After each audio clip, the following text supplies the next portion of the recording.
Well, hello, everybody. If you watch that game, you know that the regular season is over for West Virginia.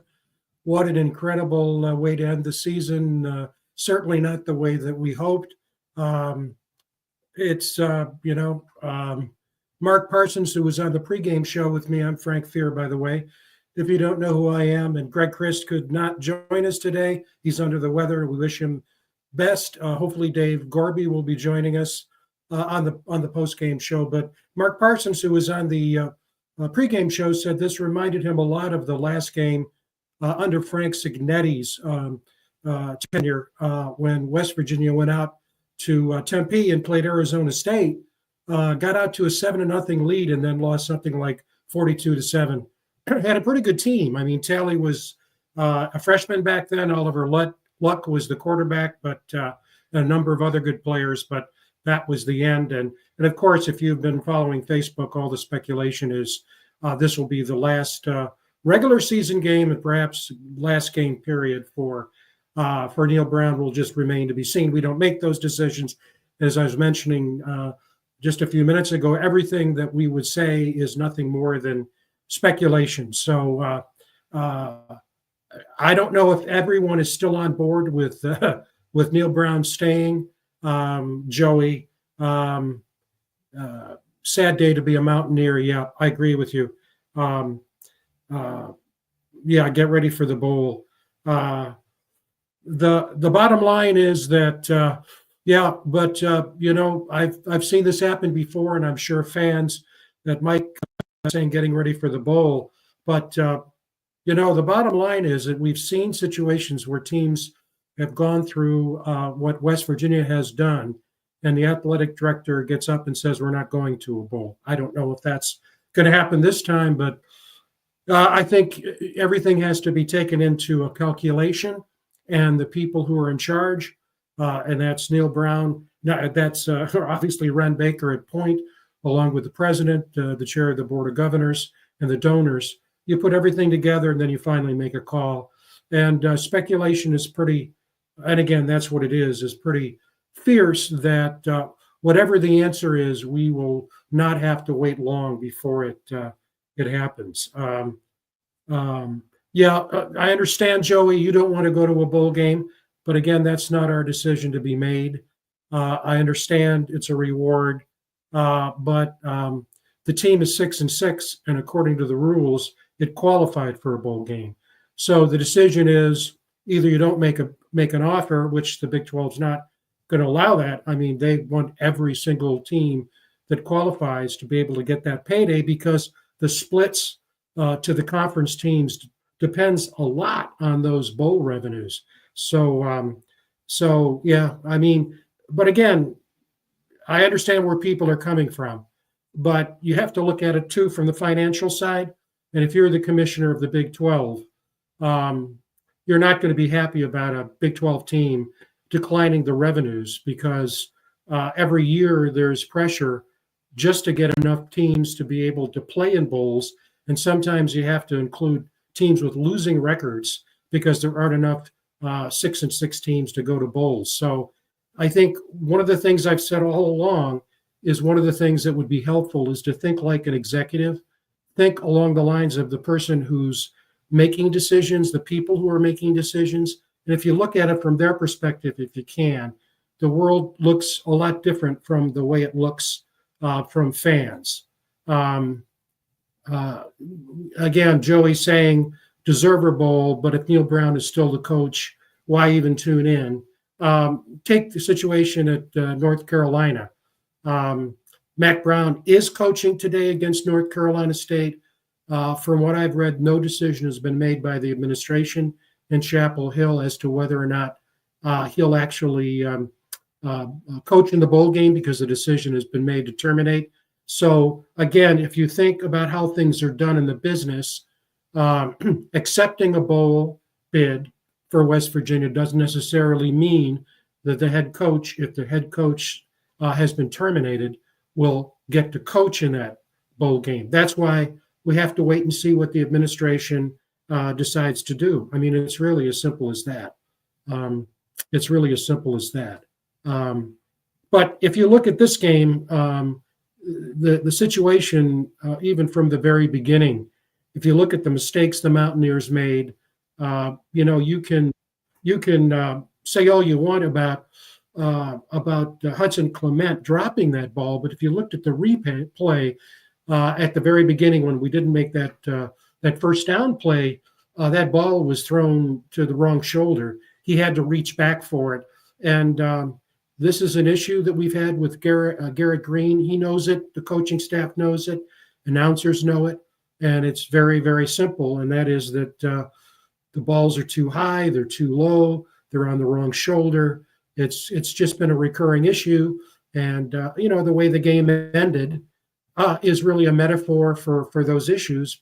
We are driving to score at the end and throws an interception. So deep in their red zone. Dave's with us. Let me bring him in. Dave, good to see you. Hey, how you doing, Frank? Not good. And I imagine you're not doing very well either. Well, I actually had a scrimmage this afternoon, and I was only able to watch about a quarter and a half. It was only about 20-3, and that's when I had to put the phone down, and it didn't get much better after that, as I could tell. No, it was bad. In fact, I mentioned Mark Parsons, who did the pregame show with us, made the point that it reminded him a lot, he's an historian, of the 1979 Arizona State game, which was Frank Signetti's last game. Similar score. We went out to Tempe, and that was an interesting season because even though it ended up to be 5-6, West Virginia was 5-4 going into its last two games, dropped both, ended up in with a losing record, and we know that that was the end of the Signetti regime, and Rich Rod came in right after that. So, Don Nehlen came in right after that. So, Joey has another point, and I guess maybe we're talking past each other. They will weigh things out, Joey. That's the point I'm making. The administration will weigh things out. Everything we're talking about, Joey, is speculation. We don't know, and I don't. If you know anybody who's arguing strenuously to keep Neil Brown, then I don't. I don't know who that is. So I think at this point, you have to trust the administration to make the decision. As I've mentioned multiple times, Ren Baker is the same guy that brought us those two basketball coaches, which both are doing very, very well. And so I understand where you're coming from, Joey, but please understand where I'm coming from. And that is the administration is going to make a call, and they will weigh all the factors you're talking about in consideration, because that's what executives do. Sometimes they make bad calls, but that doesn't mean that that's going to happen in this case. Your take on it, Dave? A lot of people, I don't think they were under the assumption it came down to just today. I'm sure how Ren has gone about things, that this has been a behind the scenes type of study guide. You know what I'm saying? Trying to see what our move should be. So it's got to be interesting. I've already, being a Bears fan, I've already taken a firing this week. So obviously, if they're going to do it, I don't think they're going to wait much longer to do it. Because we got the recruiting signing day coming on. Then you got to think about the transfer portal. Kids are not playing in bowl games, so they can go ahead and get to their next destination. So, if that's what they're going to do, Yeah, well, the options are standing pat or making a change. And if you think about it, and Greg and I have talked about this forever, what separates people who are in positions of authority, most of them, is that they look for patterns and make decisions based on evidence over a period of time, and we've seen a body of work that Neil Brown has accumulated, and basically what it boils down to, he's a 500 Power 5 coach, and he has been able to beat consistently winning teams. That's a body of work. It's not one season. It's not a few games. It's a body of work over a number of years. And so, and what we've also said on this show is really important, is that there's the game on the field, and then there's the business side. And we all know what's been happening to attendance and how fans feel. And so, we've also said that even though Ren Baker is the athletic director, he's got to consult with the president. He's got to consult with the board of governors, and he's got to consult big time with his big donors, because no matter which, you got to. And that's why, if you remember me saying last week, if you take, like you're kind of hinting right there, you take money from donors, they're gonna want a little say in it a little bit. No kidding. And it's just not one donor; it's a group of donors. So how many different voices is in on that? So yeah, and a point came up earlier today that and it's been brought up on these post-game shows too, is that, well, West Virginia has a significant deficit academically on the general fund, but one of the points that, and again, the data are you can Google it. Most major schools run their athletic program. Major schools, not the mid majors, but the major schools. Most of the revenues that come into the athletic program come from football and related venues. For example, merchandising comes from the conferences. It comes from the media that goes through the conferences. And the point I was making is that University of Colorado did not have the money in their athletic budget to hire Prime. They made a real gamble that Prime, because of his persona, national following, and the success he would have as a football coach, would provide new revenues and expanded revenues. That was a gamble. That was a huge risk, and they made it. And look where Prime is. He's paid off. That stadium now is full. He's getting national recognition. They're competing for the Big 12 title. And so, Ren Baker's a smart guy. He's made good decisions in the past. Gordon Gee has been down this road many times at various schools, including places like Ohio State. So my guess is, I agree with you. I think they're going to make a decision pretty fast. And I wouldn't be surprised if it's tomorrow or Monday.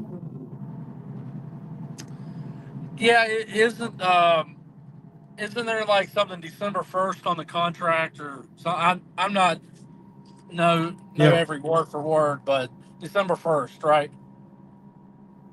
Yeah. I don't know the specifics either, but I'll tell you what, having been in higher education administration, you don't do anything without your attorneys. And so the attorneys pore over all of that, and then they advise you in terms of, given what the contract says, here are your options 1, 2, and 3. Every good attorney that I've ever worked with in higher education, and this is the rule of thumb, and anybody who's been in these shoes will tell you this, that you don't become a lone ranger.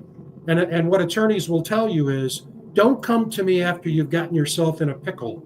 You come to me before the decision is made and announced, so I can advise you. You have the right not to accept my advice, but don't come to me afterwards to get you to bail you out of a situation when you could have come to me beforehand. So I should have said earlier, the WVU attorneys, if you can remember how the Huggins situation was handled, the lead attorney became a spokesperson for the university. So that's just the way it's done. It's probably, Kelly's probably right. Yeah, it's usually right around the end of the season. So there's both the administrative wiggle plus the flexibility for the coach, because if the coach terminated, you've got to figure out where you're going to be working. So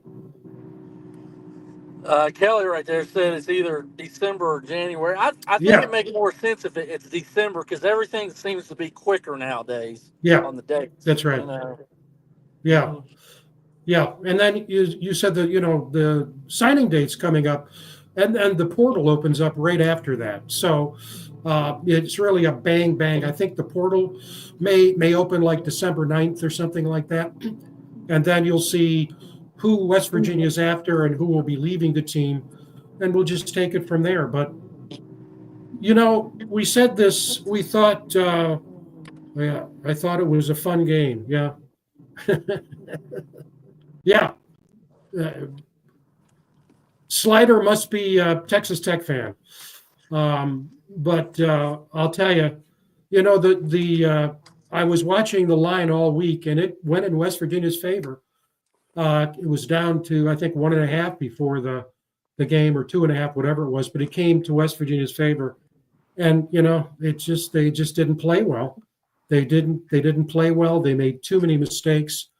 CJ catches the ball out of bounds. The Trotter tackles a guy out of bounds and gets a 15-yard penalty. The I've seen defense, that. I've seen oh that. my God, the defense was, as Greg would say, the schematics were such they were making big runs.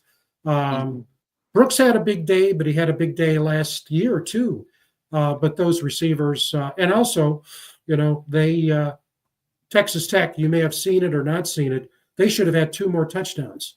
At least one more. Yeah, at I least one more. seen did Wilson go out? Did he ever come back in? Yes, he did. Okay, and then there was another safety after Joseph got hurt. Did Joseph ever come back in? Maybe the fans will know that.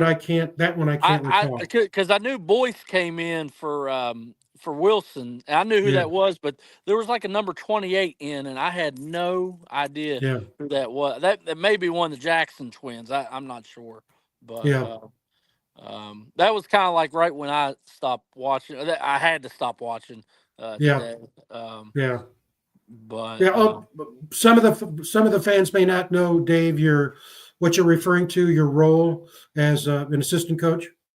yeah, so I got basketball season starting. Scrimmages are here, and regular season will be starting. I think our first game's the 10th, so I gave up football, and that was a hard thing to do. I made a couple life changes, but I'm gonna keep basketball intact, so I'm gonna still be busy as usual. Oh, great, great. Yep. Were you at the Oak Hill game last night? No, I had to work last night, so That was yeah. a tough loss for Oak Hill. Yeah, them just getting to the second round, that was a great thing. And I knew it was going to be a tall task because Hoover's kind of been established for a few years now, but you can't take anything away from those kids. They had No, definitely a great year. So, but most wins in like 70 years, I guess. yeah, 10-win season. Hey, I tell you that was they beat Woodrow back to back years, and that's like the first time since like um, the bicentennial year, which would be what 75. Mm-hmm. Yeah, 76. Yeah, long time. Mhm. Yep, a long time. But again, it reemphasizes how important those Friday night lights and strong commitment that community people and fans have to high school football, and now with everything going on with the film, it's being reviewed by college coaches well in advance. I mean, you saw that recently with a player that just flipped, and I think he was like 15 years old. And so, the kids who play Friday night, they're always watched a lot by Yeah. colleges, but they're being watched even more carefully now. And some Mhm. really talented kids are going to play at the next level. Right. And here comes Kelly has the answer. I don't even know who is that. I'm assuming I don't even know that kid. I don't even know who that kid is, really. Wow. Yeah, yeah, I don't either. And I will have to admit, I did what so many people did, but that is that you stopped watching as carefully as you would when it got out of control. This is a thing that's crazy. People thought we might have a chance for a couple of reasons because we could go 7-5, get a better bowl. Brown's coaching for his job, and when you look at, and we talked about this in the pregame, talked about it on Wednesday. When you look at the game last year, when Texas Tech just couldn't get going early, and Morton had a bad game. He missed like 24 of 37 passes, if I remember. Brooks got his yards, but he had a bad game. Mm-hmm. It came on toward the end. West Virginia won the game. And so but this one was different. In fact, and then I went back, and I want to bring it up here because it was interesting. I went back and That's me. My okay. bad. I'm trying to make a switch to my computer. Yeah. Okay. Let me just. That's why. I'm gonna descend. Yeah, we're good. Go ahead. That's good. I went back and looked at what happened when West Virginia played at Texas Tech in 2022. The final score of that game was 48-10, Texas Tech over West Virginia, if you remember. But what was interesting about it, the score was 17-3 at halftime. Texas Tech blitzed the Mountaineers in the second half. This year it was just the opposite. They blitzed us in the first half. The game was really out of control by the time halftime hit. But the way they did it was pretty much the same. A lot of yards on the ground, a lot of yards in the air. And at some point, the game was completely out of reach for West Virginia. And, I wonder how many people thought that would happen this year. People were arguing if West Virginia loses, it's likely to be a track meet and it's going to be close, 44-41. But I don't know. It's just other than the Baylor game, our offense really hasn't made it look like a track meet, and really that was just a first half type of thing with Baylor. I was kind of thinking maybe we'd be able to run the ball today because we're a running team, but they had all their starting defensive linemen out, and they had an outside linebacker out. That's why I thought it was going to be easier for us to be able to establish a run, but obviously that wasn't the case today. And when you get behind quick like that, then you got to have Garrett Green throw how many passes he threw today. Yeah.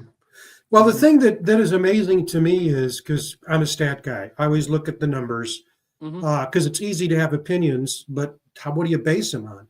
And these are data that Texas Tech was like a bottom 10 of major teams in defensive stats, but they didn't play like it today. They didn't play like it at all. In fact, at the end of the first half, they had 4 sacks, 6 tackles for losses, 2 turnovers, and 15 points on turnovers.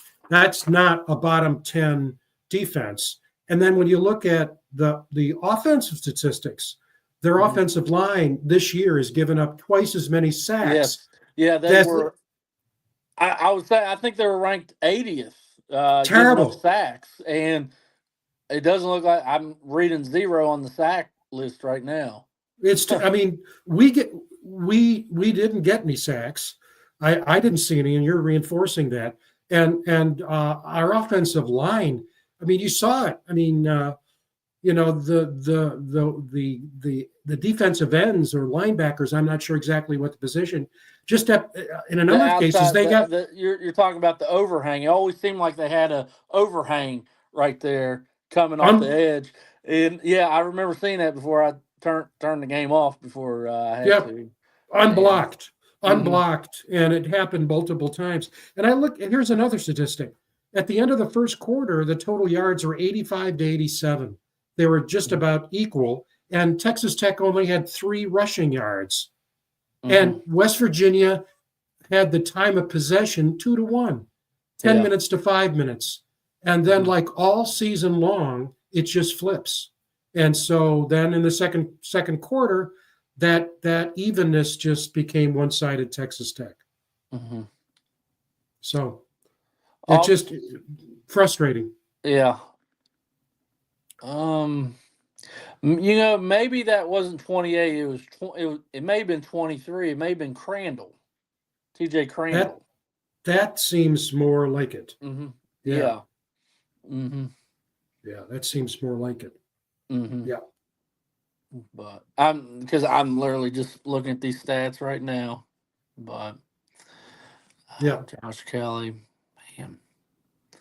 Yeah. I don't know. It's just if you were betting on what's going to happen next, and we're not going to do that, but you have to ask yourself the question, the administration will too.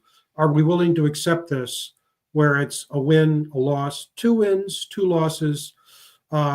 You're sort of competitive in the Big 12, but not really. And other teams, I think, as you know, we've talked about this. What's happened at Indiana this year has really changed sort of the paradigm. I don't think it's the Colorado success because Prime was already a head coach.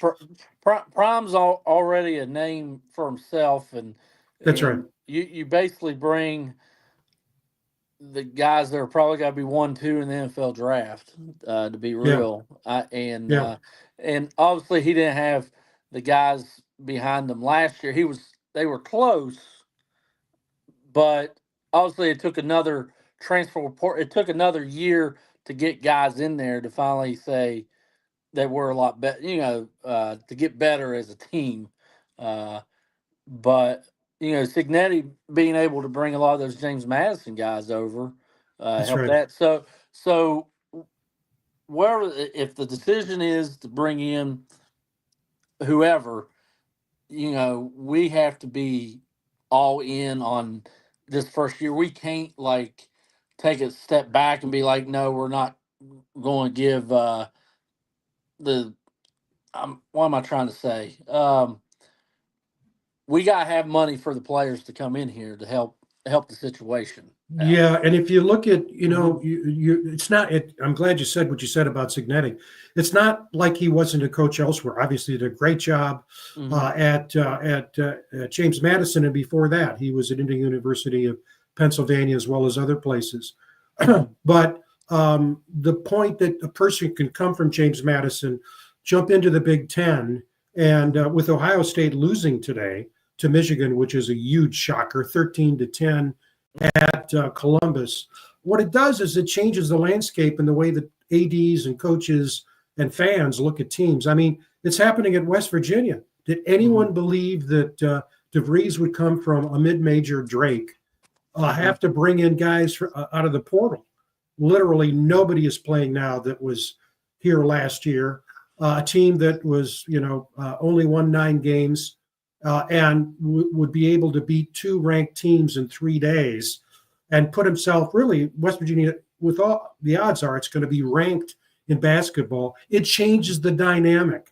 And so fans have a right to say, well, why can't we win immediately? And I think that's going to be the pressure on the next coach at West Virginia, no matter who that person is, if there's a new coach. And I think the odds are there will be.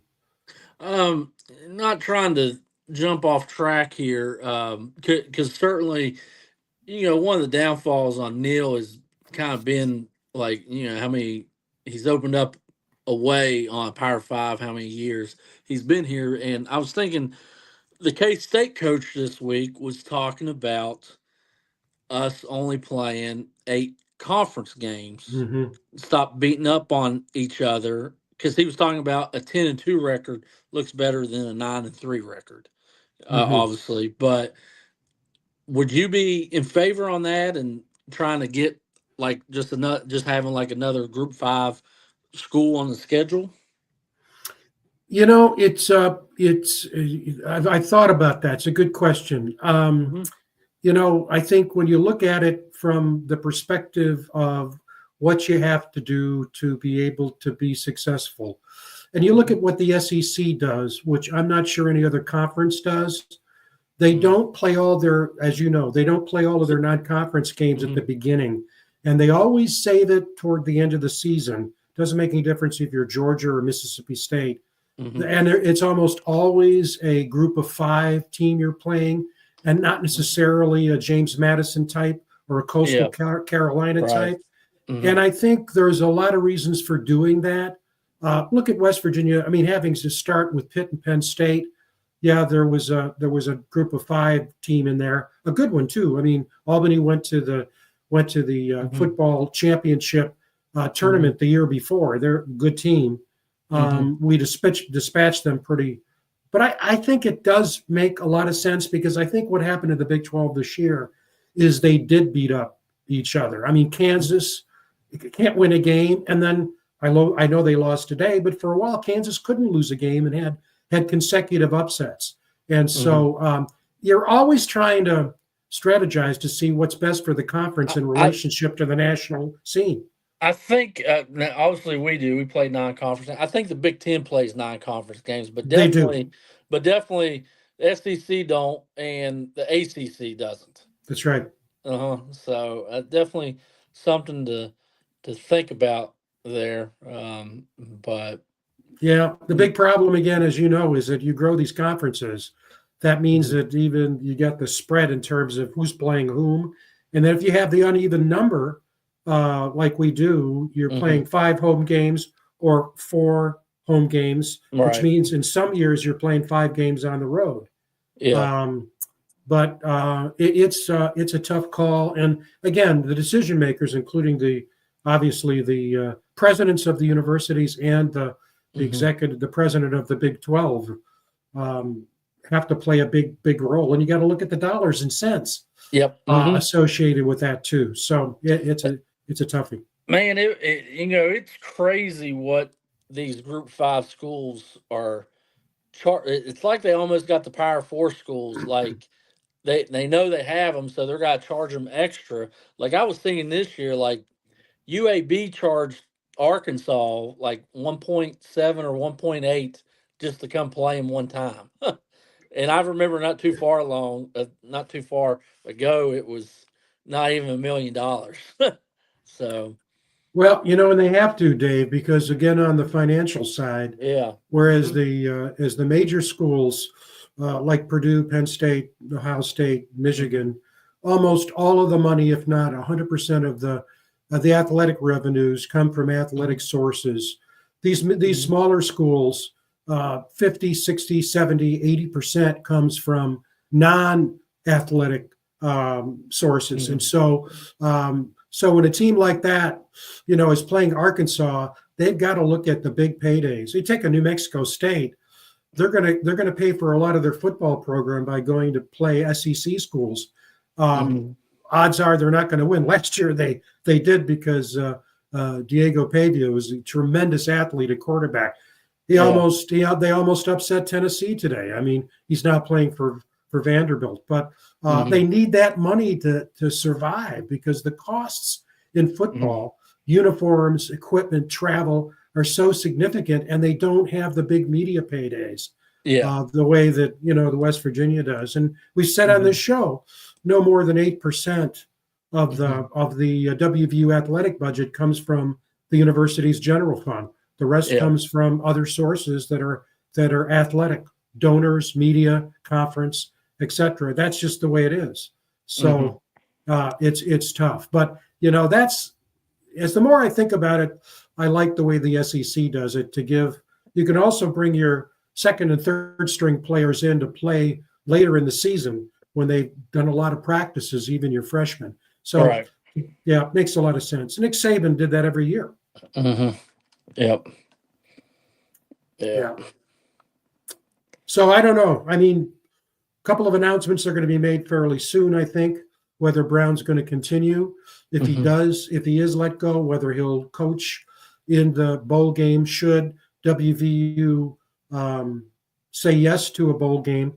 And then if it does say yes to a bowl game, no matter whether Brown coaches in it or not. And quite frankly, the traditional way it's dealt with is if a coach is removed, someone from the staff becomes the head coach in the bowl game. It's not typical for a removed coach then to coach in the bowl game.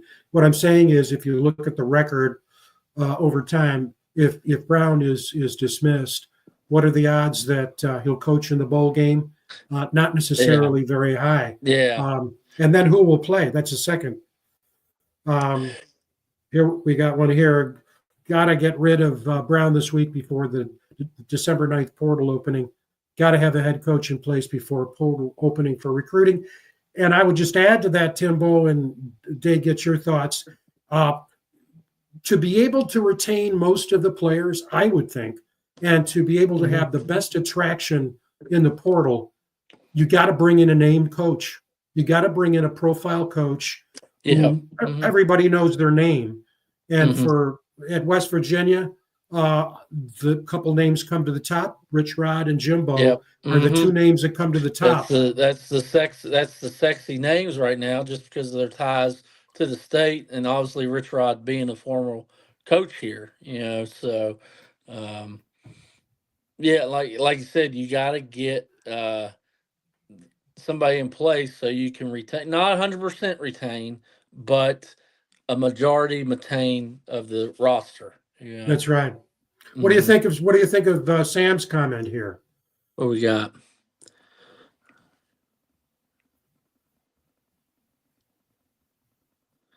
I mean, obviously Signetti, people are ties Signetti to our school just because of his father coaching here. And obviously we had an opportunity, obviously, we had the year we did last year, and we wasn't going to do anything on that. But I think people were saying from 2 years ago, and we didn't make the move. But of course, that's when Wren came in. I mean, he kind of came in late, didn't he? Was it like January he came in? It was late, yeah. Yeah, so I think that's kind of why he didn't pull the trigger, was he kind of came in after those dates. And you kind of had to sit on it, and you go and have a 9-4 year. So well, you remember that Guy called a meeting, and a good number of people expected he was going to announce that Brown would not be retained, and what he did was to say the AD was not going to be retained, and then that started the process for that. But the thing, let me bring up Samuels again here. I'm not going to say anything other than this. I really wish you all had hired Kurt Signetti when you had the chance. That's assuming we did have a chance. That not only assumes that West Virginia would have wanted to, but it also means that Kirk Signetti would have wanted to come back to Morgantown, where his dad coached and where he played. Remember, Frank Signetti, who went on to get into the Hall of Fame because of his incredible career at Indiana University of Pennsylvania, was let go. He had cancer, and there are a lot of emotions that were associated back then. Late 70s, I understand, but you have to. I guess what I would say, Sam, is it's a two-way street. West Virginia would have had to be interested, and Kurt Signetti would also have to have been interested for there to be a possibility. And Timbo's right. Jimbo's right down the street. Yeah, and you got to think also, maybe with those two, you don't have to go out and pay a coach. Like I don't even know what we would try to make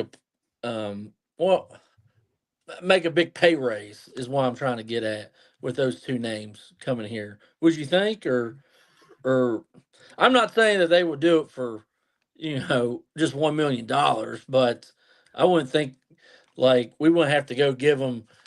What was Neil making? $4 million a year. I wouldn't think we have to go and reach to get those guys above that pay grade too much. Well, when it come to the situation with Jimbo, he had that incredible contract with Texas A&M that, as I understand it, does not go away if he signs with another school. Yeah. Plus, you have a situation where if he doesn't take another job, he ended his career on a downer. But the way it's handled in athletics, and increasingly so in academics, is that there's a difference between the base salary and the incentives. And a lot of these athletic contracts are loaded with incentives. You see that in basketball a lot. Have a 20-win season, get a bid, win your conference, go to the NCAAs, get past the first round. And I think the way you would handle, and again, the attorneys are going to get involved in this, with a Jimbo Fisher is to have a heavily incentivized contract that you're rewarded if you perform. Win the Big 12, so much. Go to a top 6 bowl game, so much. Win a bowl game, so much. And you can entice a lot of people that way. And here's Timbo again. I am told the buyout money is now there, was last week. And, the bottom line is, whether that's the way it's going to play out. Again, from my experience, these decisions aren't made now. You have discussions. And so I wouldn't be a bit surprised that what you're saying is true, but we have to wait to see. But these are not willy-nilly, back of the envelope, have a drink and see how you feel decisions. They're thought out. Timbo, again, we'll still get a $7 million a year in A&M, even if he coaches at West Virginia. Timbo, what you have to ask is, what the hell were they thinking at A&M? Which means they have money to burn, and we know they do.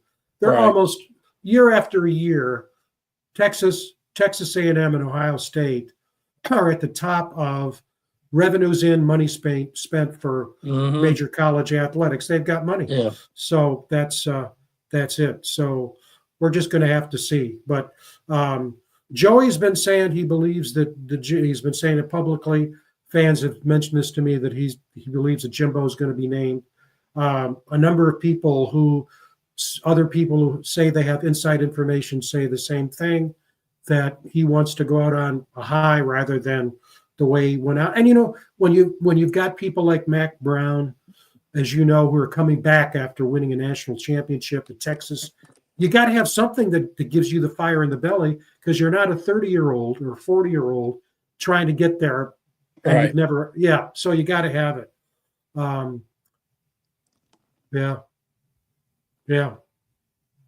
Yeah, exactly. Well, I'll tell you, would you want to live in Day's neighborhood at Ohio State after that loss today? That was shocking. Wow, that's pretty tough. Like our expectations can't. I'm not saying. Now listen, like they're a little bit different, and it all comes down to money. Money. They have money. They have money to get the top coaches. They got money to get even the top assistant coaches, and now they got the money to get the best players. But we should be in that top. I'm not saying we got to be the best team every single year, but we got to be competing for a championship once every 3 years or whatever. That's right. So that's right. And that's the expectation. And this is the point we made in the pregame show. Right up to this point, we have not had Ron Baker make a statement about performance expectations for the program, where he sees the program. Because if you think about this, anybody who's hired anyone, you think about the personnel, but you got to think about the expectations, because you want your hire to meet those expectations. Right. So if and when, and I think it'll be soon, Ren Baker gets in front of a microphone and a television camera, I'm thinking about, I want to hear him talk about expectations for the program as he talks about what he's going to do. And you made a point earlier that's very important. And that is, Mark talked about it, Mark Parsons, in the pregame show. To get at that level, West Virginia, we've done great with Country Roads Trust. I mean, they've gone from 0 to 60 pretty fast. But you got to get in that top echelon. So the issue that Baker obviously is talking about with donors, it's not only the revenues to basically, if they do say goodbye to Neil, pay him, because it's dead money, as they call it in the business. You have to pay the rest of his contract. You got to pay the new person coming in. Right. But you've got to get enough money at that portal to be able to bring in those better players. It's the name of the game now. It's the name of the game now, and that's the uphill battle for us, because we're never going to be like I'm not seeing that. Like, we're never going to be Ohio State. We're not going to be Like, I'm not saying we couldn't get like a generational talent in here, and we got somebody ahead of them, but that was under the radar. But like money wise, it was just like last week that kid that flipped to Michigan that was committed That's to right. LSU, 1.5 million. Like, we're not going to be able to do that. Like, not like that. That's So, right. And um, something you said earlier. Again, I always hmm look for the data. How did Prime build Colorado? hmm It's amazing. If you look at the last several years, Colorado almost always ranks at the bottom or near the bottom of hmm the Big 12 when it comes to high school recruiting. He yeah, did it by the portal, and Colorado would always finish, since he's been there, number hmm one, number two, number three in the country in terms of portal. And it's interesting. We tried that at West Virginia when Bob Huggins was coach.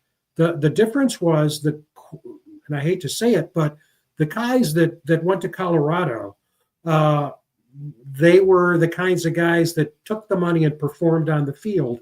We hmm really struggled with the portal guys that we got, and that's why you really got to hand it to hmm DeVries, because he didn't have time to really recruit at high school level. There's a few right. players that are doing well, but he had to go to Oklahoma State. Yeah, yeah. Um, Uh, Obviously, Tenor wasn't sought, even though he was Mr. Tennessee. He wasn't sought after because that's right. he's only five. He's only 5 foot. Uh, Whatever. I know they say he's 6 foot. I don't think he's 6 foot, but like he would have to absolutely be the best 5'10". He have to, if he would go to like number one Duke and he was 5'10", he would absolutely have to be the best player on the floor. But not to say he's good for us, but he was obviously under the radar. And then Yeah. Powell kid's been a good pickup too. I know he kind of struggled hitting shots down Bahamas, but that's just freshman slumps Yeah. right there. So If Colorado Timbo does go to the Big Ten, if you think about how these commissioners think, they don't just think the school. They try to get the best fit they could with the school and the conference it's in. mhm. Colorado is academically not quite Big Ten caliber from my perspective. And I think that's why the Big Ten went after Washington, which definitely Mhm. is. It's one of the Yeah. best public schools in the country. USC is one of the best private schools. UCLA is considered, along with Cal Berkeley, to be the number one public university in the country. But the other decision they make is where the school is located. And the Big Ten would love to have the Denver market. So Yeah. that could happen. Look at this. Kelly always feeds us great information. Mhm. Arizona State. And there's another one. I'm glad that Kelly brought that up, because who would have bet a dime on Arizona State 3 years ago and what they've done? And I've seen that quarterback. That Mhm. quarterback for Arizona State played last year for Michigan State and left when Smith Mhm. came in from Oregon State. That Mhm. Levine, I think is his name. I'm blanking on it, but he is a really good quarterback, a great leader. And Arizona's struggling, but Arizona State, my God, I think some services picked them last in the Big 12 this year. That's amazing. Yeah. Um, Great turnaround by Dillingham out yeah, there. Did you see? yeah.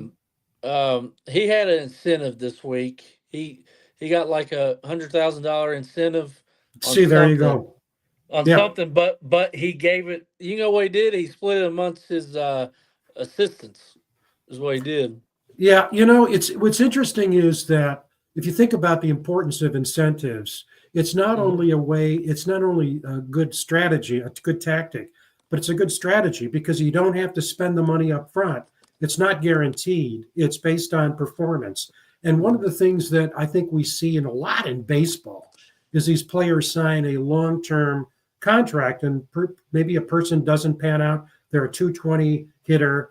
Their power hitter only hit 15 home runs. But if you make it performance based, then you're paying out for uh, achievements, not potential. And I think we're going to see that more and more in college football. Okay, so he got a $200,000 bonus for winning 9 games. That was the incentive. He didn't even give it to the assistant coaches. He gave it to the support staff. That's great. Yeah. Oh man. Yeah. Hey, if Mhm. those people will run through a wall for him. I think Timbo's right here, but I would change the wording a bit. The NCAA washing their hands of FBS football. I think the private sector and the conferences want the NCAA out. I think the NCAA is in such a weak position. Their political play, bringing in Baker as a former governor to lobby Congress, didn't work, and now I think they're going to oversee the Olympic sports and the championship series. But I think Timbo, you're right. But I don't think the NCAA. I think they're being pushed out. That's my thoughts, at least. Your thoughts on that, Oh, Dave? well, I'm sorry. I was reading the message board right here. My bad on that. Yeah, that's right. That I'll put it back up. That the NCAA wants to get out of FBS football. I think they're going to be pushed out. They're already being pushed out. I mean, you kind of seen what's happened just in the past 3-4 years. I mean, it's like they're not like they have no authority at all. So, like you said, Yeah, push out is a good term for that. Mm-hmm. yeah. Well, and also Tim, and I put this up before, but very quickly, Timbo's talking about, this one of the things that I think I've mentioned this before. I had a chance to meet Nick Saban when I was at Michigan State, because he was coach there back in the day, and I was a mentor to one of the offensive linemen. And the thing about Nick Saban is that he, even as he aged, he just kept on reinvigorating his program, bringing in new people, new ideas, continuing to innovate. Everything was fresh. And that's difficult for coaches because they've been successful doing it a certain way. And it's awfully difficult to keep that going. And so you have to contemporize your way of doing things. The players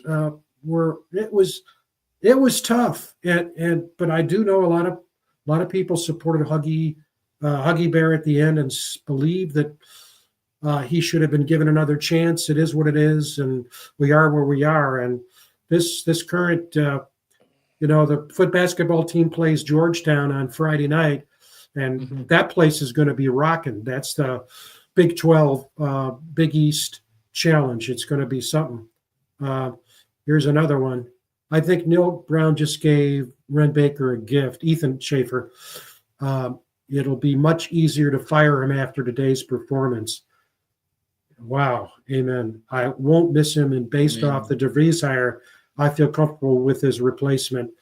It really comes down to Ren Baker. I mean, so far he's done well. I mean, I had a chance to meet Coach DeVries earlier this year, and also Coach Kellogg. And I'll tell you what, I know it was a public meeting and you're on your best P's and Q's, but boy, they were impressive. Here's another one from, Sam Levitt. That's it. That's right. It's Sam Levitt. He played at Michigan State last year on a bad team, and he was a good quarterback. I was really very impressed. And he comes from the West somewhere. So I was surprised he ended up at Michigan State, but now he's back in his home stomping. I don't know if it was Arizona or not. You can look that up. But Sam Levitt, he's really good, really good. And a lot of people I've heard say this, Timbo. Have you heard this, that DeVries reminds people of John Beilein?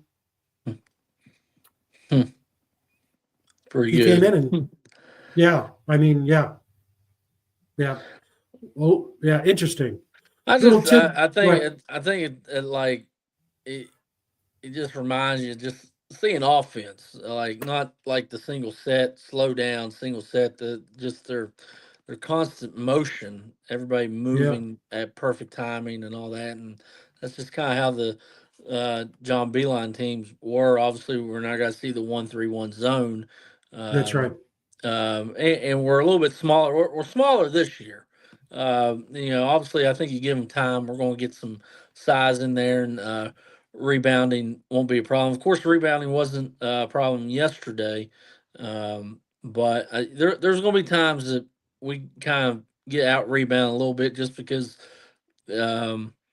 I tell you, that Big 12 tough. It's tough, and Well, if um, West mhm, Virginia gets in there with the top 25, I think that mhm, will be 7 Big 12 mhm. teams will be in the top Um, 25. Arizona's definitely going to learn that there's no cupcakes in this um, conference. I think there was probably a few times in the Pac-12 that they could have some nights off a little bit and still coast in the win. So, Yeah. Well, the but thing that, I remember Coach Crist mhm, just raving. He went to a practice, and the thing that mhm, struck him was the defense, the emphasis that DeVries had on defense. And mhm. then you watch their defense, and then you also watch their offensive sets. It's amazing to me, you as an assistant basketball coach, Dave, how well these guys play together, and they've only been together for a matter of Yeah, how many weeks? right, right. That's the one thing I'm definitely like surprised about because, like, don't get me wrong, this is a new era, and you got to bring in portal guys, but I feel like you still need to have an established core in there, and then you bring in what you need. And man, these guys have gelled pretty good. Obviously, I don't know what happened in the Pitt game. I think maybe they got bullied a little bit the first time they got hit in the mouth, but obviously they've responded pretty well so far. So see if we can finish this non-conference schedule off pretty good going into conference play. Um, Yeah, hey, good. going back to the football talk. Going back to the Mm-hmm. football talk. Um, someone that's been around for a while. Um, what do we think about Mike Joseph, the strength coach? Uh, He's been here since Stewart. yeah, that's interesting. And I hate to say this, I haven't thought about it a lot, and that's Mm-hmm. my bad because anybody who knows anything about athletics will Mm-hmm. tell you that's one of the key persons that you're going to be as good as your strength coach and conditioning coach enables you to be. And that's one of the reasons why, we've turned to strength and conditioning coaches on our Wednesday show to Mm-hmm. be able to talk through because they're so critical. But I Mm-hmm. haven't thought that. And that, so that's what are your thoughts on that? Like you think of the strength coach. Of course, now there's a little bit more hands-on time the coaches get in off season. Like before, the strength coach was the only one that was hands-on with the kids from January to spring football, and then after spring football to fall practice. They were the only coach. So it and it's hard to say because Joseph has literally been here with us since what was that 08? He's been Yeah, here. I mean, long time. He's been here a good minute. So like if Rich Rod, just say if it's Rich Rod, does he bring back Mike Barwis? Yeah, Like Barwis was a totally different animal. you yeah, know, and he was another character from Rich. Rich Rod was had his own personality, and Barwis was a couldn't even that's right. explain it. So Yeah, I think that's a interesting subject. I don't know it what they will is. do with Barwis. I thought when I remember when Neil first came here that he wanted to bring his own guy, and maybe he made his guy the assistant to Joseph.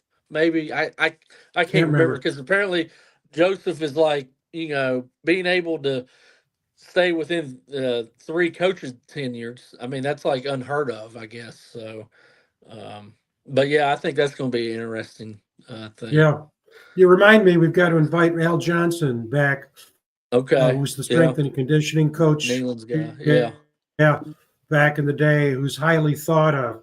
See that the Mm-hmm. question that I would want to explore on that is how how is Joseph evaluated nationally by his peers? Yeah, Because see, you've got to you're only going to get one chance to make those decisions. yeah. I See, don't that know. could be that could be a thing too. And when they say assistant AD, that's really not too much anything. I remember me and Coach had Bud Foster on our show, and he was like assistant to the AD, and he basically said all he had to do was go to fundraisers, and he had like a 6-figure contract. Yeah. So they can make Joe. He's been here so long, they can give him a made up position and give him a nice benefit package. So, but Yeah. we'll see on that. We'll definitely Yeah. see on that. Definitely right, Tim. I'm looking at it right now. Assistant athletics director. He's also head coach for football strength and conditioning. Been here since 2008.